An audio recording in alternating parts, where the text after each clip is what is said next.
Okay. So ఈ 123 మున్సిపాలిటీల్లో కూడా మీరందరూ సమ్మెకు దిగితే ప్రజల సంగతి ఏంటి?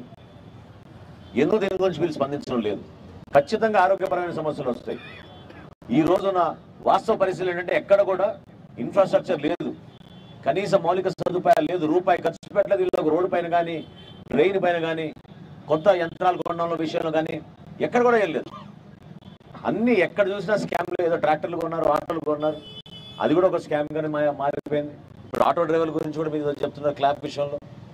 మరి ఎందుకు స్పందించడం లేదు నాకు అర్థం కావడం లేదు. ప్రభుత్వం నుంచి తీసుకొచ్చింది వాళ్ళే, ఆ పథకం ప్రజల్లోకి తీసుకొచ్చింది ఈ ప్రభుత్వం, కానీ స్పందించే మనస్తత్వం లేదు వీళ్ళకి. మిమ్మల్ని అందరినీ కూడా నేను కోరేది ఏంటంటే దయచేసి అర్థం చేసుకోండి. మీరు కూడా ప్రభుత్వం నడిపించడం అనేది అంత సులభమైన పని కాదు. ఆర్థికంగా కొన్ని ఇబ్బందులు ఉంటాయి, కానీ మీకు ఆ మాత్రం మర్యాద ఇవ్వకుండా పిలిచి ఒకసారి మీతో కూర్చుని చర్చించి ఏ విధంగా మనం కొన్ని అంశాలపైన మీరు లేవనెత్తిన కొన్ని అంశాలు, ఈ 5 అంశాలు ఉన్నాయో, ఈ 5 అంశాలని ఏ విధంగా మనం పరిష్కారం చేసుకోగలుగుతామని ప్రభుత్వం నుంచి స్పందించకపోతే మాత్రం మీరందరూ కూడా ఆలోచించుకోవాలి. ఎందుకంటే మీరు కూడా నమ్మకంతో ఈ ప్రభుత్వానికి మీరు ఓట్లు వేసారు, నిలబెట్టారు. లేకపోతే ఇంత అధిక సంఖ్యలో వీళ్ళకి మెజారిటీ వచ్చేది కాదు. రాష్ట్ర వ్యాప్తంగా అందరూ నమ్మారు ఏంటంటే జగన్మోహన్ రెడ్డి గారి ప్రభుత్వం అద్భుతంగా చేస్తున్న కార్యక్రమాలను నమ్మారు మీరు. కానీ ప్రతి వర్గానికి దెబ్బ కొట్టారు. ఈరోజు అంగన్వాడీ మహిళల పాపం వాళ్ళ కేంద్రాలు మూసేసి వాళ్ళు రోడ్ల పైన వచ్చి కూర్చున్నారు. మీరు పారిశుద్ధ కార్మికులుగా, మున్సిపల్ ఎంప్లాయీస్గా మీరు రోడ్డు మీద వచ్చి నిలబడ్డారు. ఇంతకుముందే ఇంకో శిబిరానికి వెళ్ళాం. లాయర్లు అక్కడ ముందుకు వచ్చి కొత్త చట్టాలు ఏదైతే విరుద్ధంగా తీసుకొస్తున్నారు, రాజ్యాంగానికి విరుద్ధంగా, దాని గురించి కూడా పోరాడుతున్నారు. ప్రతి రంగాన్ని ఇబ్బంది పెట్టారు. దాన్ని మీరు గుర్తించాలి.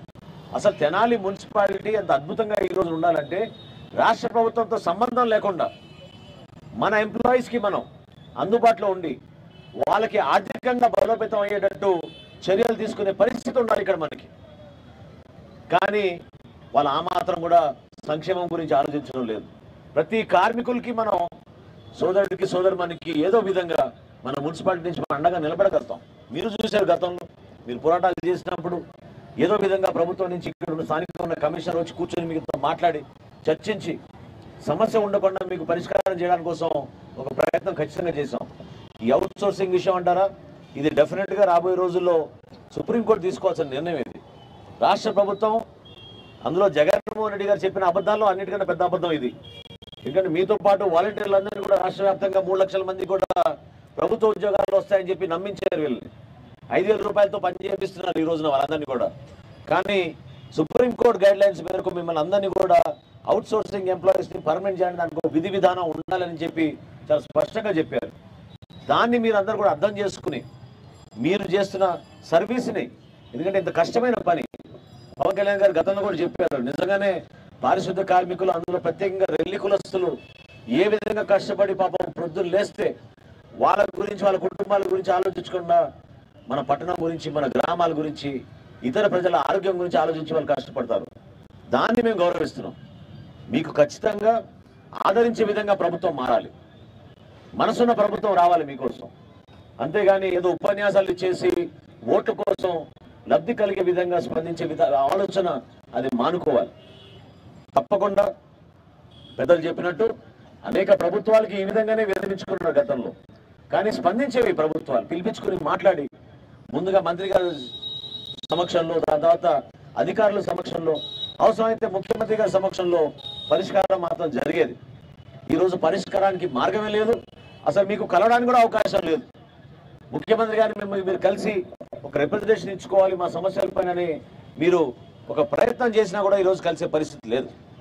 జనసేన పార్టీ రాబోయే రోజుల్లో తెలుగుదేశం పార్టీతో మేము ఒక మంచి ప్రభుత్వం తీసుకొచ్చి మీ అందరికి కూడా అండగా నిలబడే విధంగా, ప్రతి ఒక్కరికి మీరు కోరిన విధంగా కొన్ని ఆర్థికమైన పరిస్థితులు ఏవైతే ఉన్నాయో దాన్ని బేస్ చేసుకుని తప్పకుండా మీకు మేలు చేసే విధంగా ఒక ప్రయత్నం మాత్రం డెఫినెట్గా మేము చేస్తాం.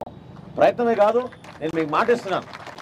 పారిశుద్ధ కార్మికులకి ప్రత్యేకంగా నేను మాటిస్తున్నాను. జనసేన పార్టీ పవన్ కళ్యాణ్ గారి తరఫున 100% మీ అందరికీ అండగా నిలబడడానికి రాబోయే రోజుల్లో మేము ప్రభుత్వం ఏర్పాటు చేసిన తర్వాత తప్పకుండా మీకు అన్ని విధాలుగా, అది ఒక్కోసారి సందర్భంలో ఆర్థిక ఇబ్బందులైనా సరే మీ జీవితాల్లో వెలుగొచ్చే విధంగా తప్పకుండా మేము జనసేన పార్టీ నుంచి మీకు కట్టుబడి ఉంటాం. మీ జీవితాల్లో ఒక మార్పు తీసుకొచ్చే విధంగా మేము ప్రయత్నం చేస్తామని చెప్పి చాలా స్పష్టంగా మీకు హామీ ఇస్తున్నాను. అదేవిధంగా మీరందరూ కూడా దయచేసి ఈ సమ్మెలో ఎవరైతే పాల్గొంటున్నారో వాళ్ళందరూ కూడా నేను కోరుకునేది పెద్దలందరూ కూడా మీకు అనుభవంతో దీన్ని ఇంకా విస్తృతంగా చేసేటట్టు మీరు ఒక మంచి ప్రయత్నం చేయండి. ఒక రాజకీయ పార్టీగా మేము మీకు అండగా నిలబడడానికి కోసం ఈరోజు వచ్చాం. మా గుంటూరు జిల్లా అధ్యక్షుడు గాది వెంకటేశ్వరరావు గారు కానీ మా జనసేన పార్టీ నాయకులందరూ కూడా ఎప్పుడు కూడా మీకు ఈ సమస్య పైన మీరు చేస్తున్న పోరాటం మీరు అడిగి అడిగి అడిగి అలసిపోయారు కాబట్టి మీరు చివరికి ఈ స్థాయికి వచ్చారు. రిప్రజెంటేషన్లు ఇచ్చారు, ఎవరు పట్టించుకోవడం లేదు కాబట్టి ఈ పరిస్థితి వచ్చింది. ఈ రోజున స్పందించలేని ప్రభుత్వం స్పందన కార్యక్రమం ఏర్పాటు చేస్తుంది. మనసున్న ప్రభుత్వం అయితే ముఖ్యమంత్రి మీ దగ్గరకు వచ్చి కూర్చుని మాట్లాడి ఇటువంటి కార్యక్రమాలు మీకు రోడ్డు పైన దిగకుండా చూడడానికి ఆయన ప్రయత్నం చేసేవాడు. అది మాత్రం ఇక్కడ జరగలేదు. రాష్ట్ర వ్యాప్తంగా మీరు చేస్తున్న ఈ ఆందోళన